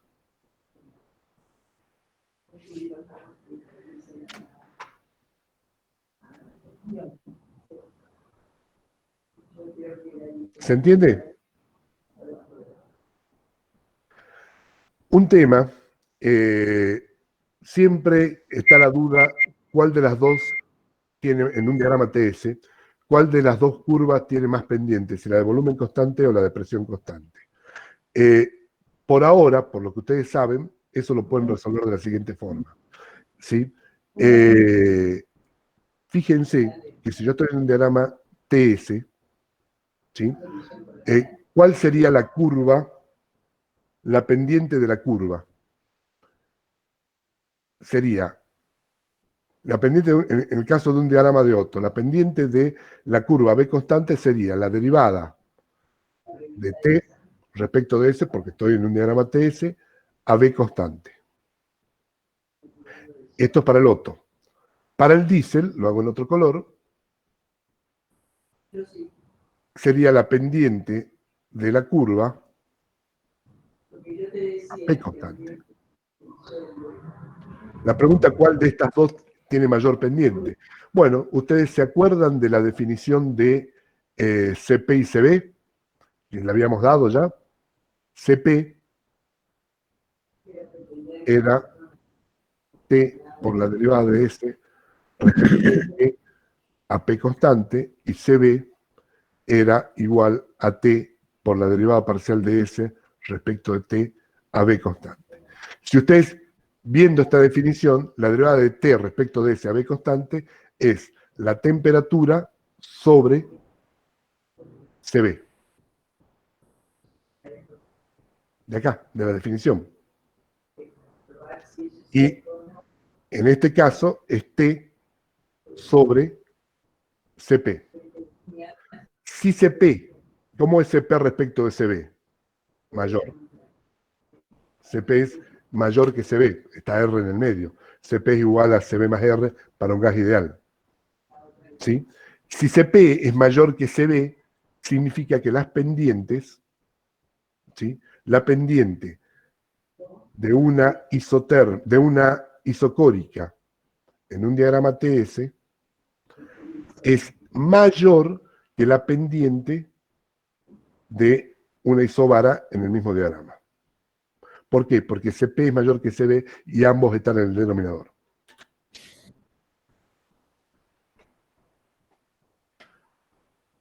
¿Está claro? Clarísimo. El alumno Gali fue el único que contestó, ¿eh? Sí, profe. Porque yo estoy estudiando todavía. Resumiendo, entre Otto y diésel, si yo comparo el diésel respecto al Otto con la misma relación de compresión, acá, ¿sí? El punto 1 y 2 son comunes a ambos ciclos, vemos de que el ciclo de Otto tiene mayor área, por lo tanto, por ende entrega más trabajo, manteniendo todo el resto constante, y digo que el Otto es más eficiente que el diésel, a igual relación de compresión. Lo que van a tener distinto entre los dos es la temperatura máxima. Pero, si yo lo comparo a igual temperatura máxima, que termodinámicamente es lo razonable, porque yo tengo que siempre, para ver si, para mantener las condiciones del ciclo, recuerden la pregunta básica que siempre nos hicimos cuando empezamos todas estas charlas de ciclo. Yo tengo una fuente caliente, una fuente fría y una fuente de trabajo reversible. ¿Qué ciclo meto aquí? Donde lo que a mí me importa es, digamos, mi condición más importante termodinámica es cuánto vale TC y cuánto vale TF. Yo lo que estoy haciendo acá abajo, en la última comparación, en esa, es TC y TF son los mismos para ambos ciclos. Y en ese caso, llegamos a la conclusión de que el diésel es más eficiente que el Otto. ¿Está? Lo que ocurre es que en la práctica los valores que se dan de cada uno de estos puntos para el diésel no tienen nada que ver con lo que se da para el Otto. Pero no importa, sirve este análisis, cómo hacer este tipo de análisis de comparación de ciclos.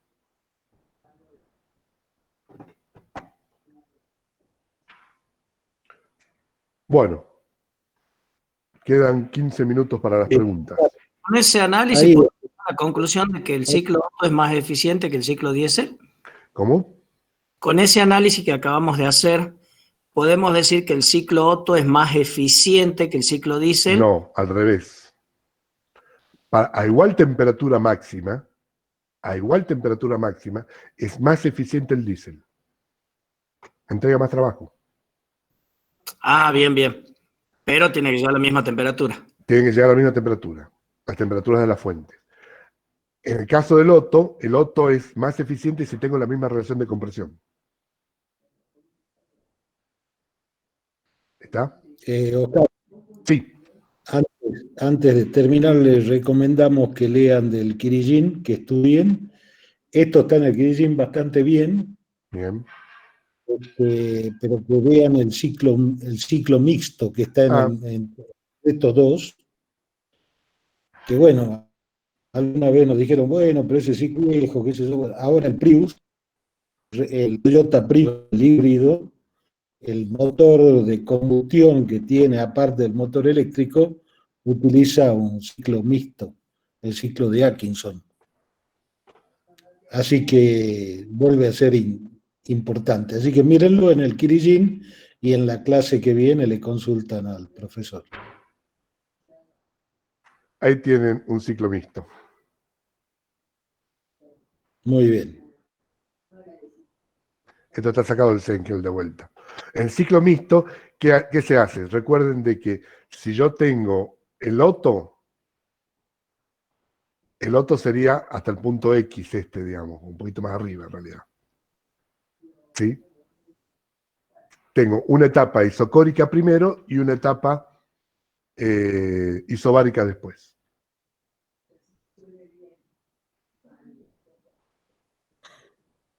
Claro. ¿Sí? Y en esa combinación de las dos etapas, en ambas tengo un calor de entrada. A ver, acá preguntan en el chat, ¿solo se puede comparar los ciclos de esas dos formas?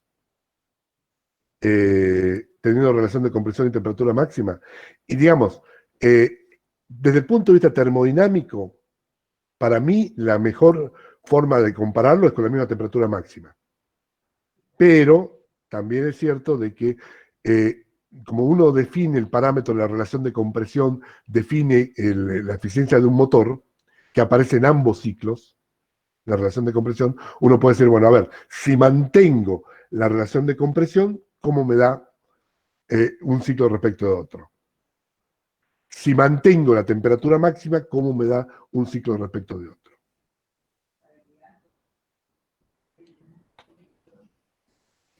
En la práctica, a ver, en la Argentina durante mucho tiempo, antiguamente, cuando yo era muy chico, el valor del combustible diésel era muchísimo menor que el valor de la nafta. Entonces uno siempre hacía, si me voy a comprar un gasolero, terminaba haciendo, ¿qué hago? Pago un poco más el precio de un auto gasolero, pero tengo un costo operativo mucho menor que cuando uno compraba un naftero. ¿Sí? Ahora eso cambió. ¿No? Hoy la nafta y el gasoil está en precios mucho más aproximados entre sí, cosa que ocurre en el resto del mundo, ¿no? El gasolero tiene otras ventajas respecto del naftero. Por ejemplo, tiene menor costo de mantenimiento, tiene una mayor durabilidad. El naftero anda más suave que el gasolero, si se quiere, discusiones más mecánicas que termodinámicas. Bien, a ver, sigamos con lo que dicen en el chat. Profe, ¿por qué el CP es mayor que CB? Eso lo vamos a demostrar claramente en la segunda parte. Por ahora, lo que ustedes ya vieron, lo que ya vimos, es que esta ecuación que yo voy a poner ahora, para un gas ideal,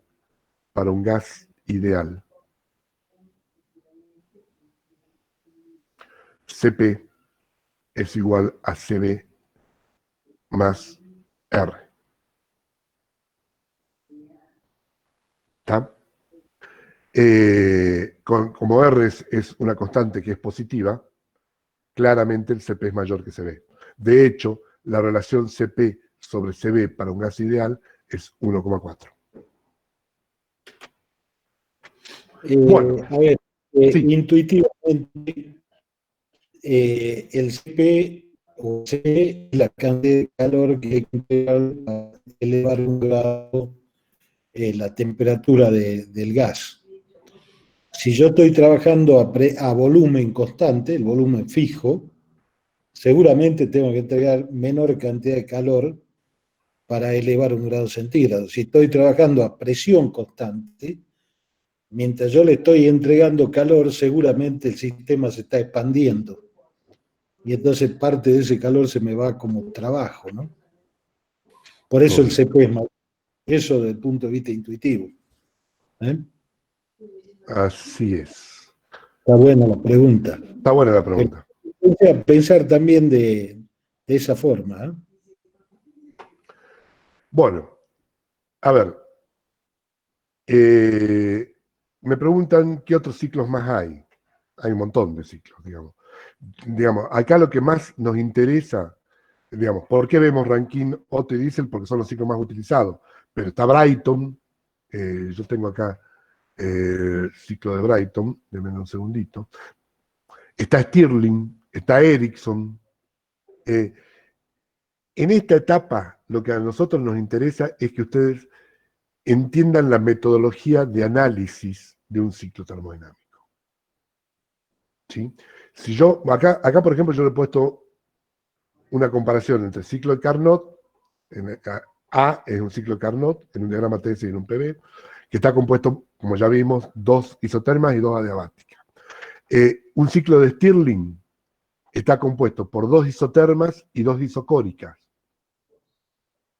Un ciclo de Ericsson son 2 isotermas y 2 isobáricas. Todos estos ciclos son ciclos de fuerza, ciclos de potencia. El punto es cómo hago los análisis de esto. Siempre en los análisis del punto de vista termodinámico es de la misma forma, de la misma manera. Fíjense en un ciclo de Stirling. Yo tengo, en las 2 etapas isométricas o isocóricas, no tengo desarrollo de trabajo. ¿Sí? Voy a tener, obviamente, entradas de calor, ¿sí? Porque acá tengo un calentamiento, en la etapa 4.1 tengo un calentamiento a volumen constante, ¿sí? En la etapa 1.2, que es la isoterma, tengo combinación de calor y de trabajo, sale trabajo del ciclo, entra calor. En la etapa 2.3, que es a volumen constante, no tengo desarrollo de calor, de trabajo, sí tengo desarrollo de calor. Bueno, ese es el tipo de análisis que ustedes tienen que hacer en cada uno y resolver etapa por etapa.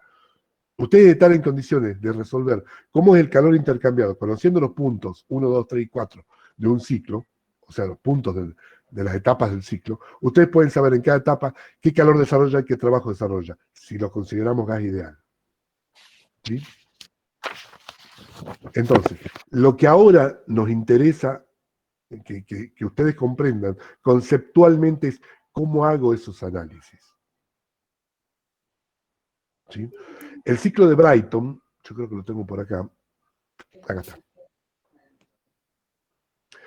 Es el ciclo que se utiliza para las turbinas de gas. En este caso es un ciclo el que les estoy mostrando es lo que se llama el ciclo abierto. Es decir, tomo aire que lo comprimo, lo llevo a una cámara de combustión en donde le inyecto combustible, que es gas, básicamente, gas o sea, combustible en estado gaseoso. Puede ser gas natural, puede ser el combustible de los aviones, el JP1, pulverizado, y uso los gases de combustión para mover una turbina.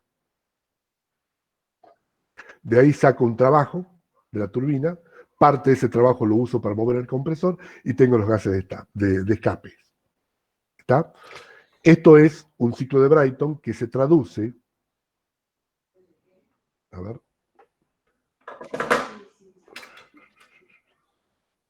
en un diagrama de este tipo. 2 adiabáticas y 2 isobáricas. Este tipo de ciclos se volvió de vuelta muy exitoso, por decirlo de alguna forma, en los años 90, porque hasta ese momento el ciclo de Brayton se venía usando en las turbinas de avión, pero por un problema no termodinámico, sino por un problema de resistencia de los materiales. La temperatura de los gases de salida de la turbina de un ciclo de Brayton era muy alta, en donde el problema de refrigerar los materiales para que no se destruyan era bastante costoso. En el caso de una turbina de avión, cuando el ciclo alcanzaba su máxima potencia, el avión estaba en un entorno de muy bajas temperaturas. Entonces, refrigerar los materiales en esas condiciones era mucho más sencillo. Con el avance de la tecnología, en los años 90 se han desarrollado materiales cerámicos, especialmente, que soportan muy bien las temperaturas y no requieren alto mantenimiento, y se desarrollaron lo que se llamaban las turbinas de gas. Esas turbinas de gas eran muy interesantes porque uno decía, bueno, les cuento así como una regla muy rápida, uno se llegó, no sé cómo estará ahora, pero la verdad que últimamente no estuve averiguando en cuanto a precios. Yo ponía $1.000.000 y tenía un ciclo de Brayton que me generaba 1 megavatio de potencia eléctrica. ¿Sí? Que era un número mucho más accesible para generar energía eléctrica. Y posteriormente a la salida de este tipo de ciclo, de las turbinas de gas para generación de energía eléctrica, se empezaron a desarrollar lo que se llaman ciclos combinados. Y yo ayer hablé un poquitito de eso, que era, creo que acá tengo, déjame un segundito, ciclo combinado. En donde uno podía combinar una turbina de gas y con los gases de escape de esa turbina de gas lo metían en un intercambiador de calor y reemplazaba lo que vendría a ser la caldera de un ciclo de Rankine. Entonces, metiendo un único calor, digamos, en la cámara de combustión, o sea, un único combustible en la cámara de combustión del ciclo de Brayton, podía desarrollar trabajo en la turbina de gas propiamente del ciclo de Brayton y en la turbina de vapor del ciclo de Rankine. ¿Está? Son formas de combinaciones. Que también resolvía, no del todo, pero sí achicaba, la gran diferencia que teníamos de temperatura entre la fuente caliente y la temperatura real a la cual recibía el ciclo. ¿Está? ¿Preguntas? ¿Dudas?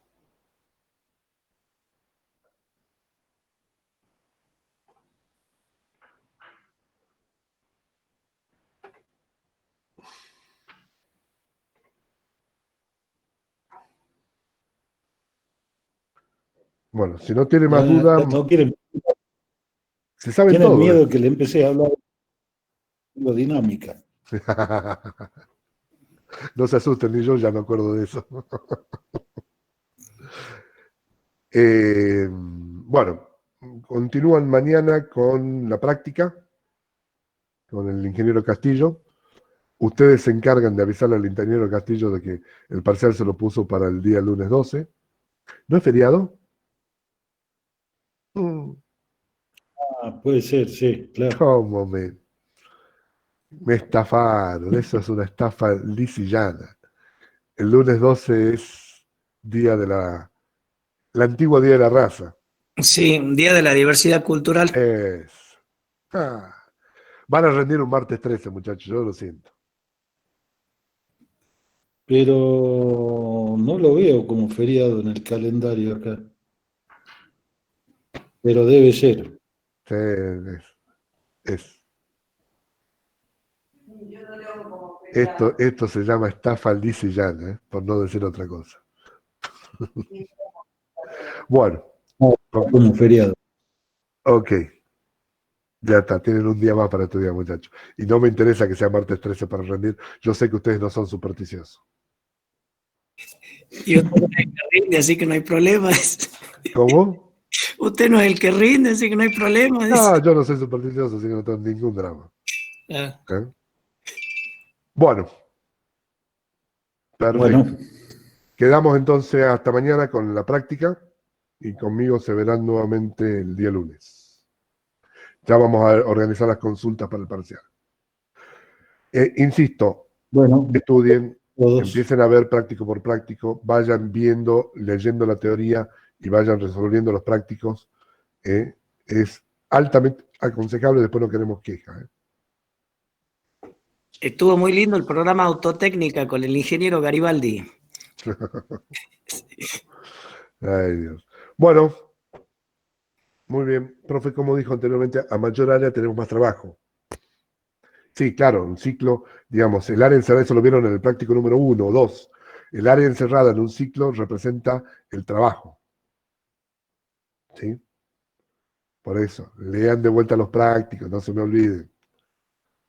Vuelvan a repasar. Combinen los trabajos prácticos con la teoría. Tiene que cerrar todo redondito. Muy bien. Será entonces conmigo hasta el lunes. Mañana se ven con el ingeniero Castillo. Profe, ¿Sí? ¿no se estudian ciclos de motores dos tiempos? A ver, es un caso especial el ciclo de motores de dos tiempos. A ver, ustedes van a ser o ingenieros químicos, o minas, o industriales. Ya eso entraría en un detalle mucho más específico. Si quieren, se lo puede estudiar. O sea, están en los libros, está perfecto los motores de dos tiempos, ¿no?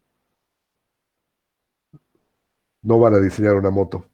Así que La Pumita, la Pumita, la vieja Pumita. 70, eso. Así que no se preocupen. Bueno, profe. ¿De acuerdo? Hasta luego. Buenas noches, profe.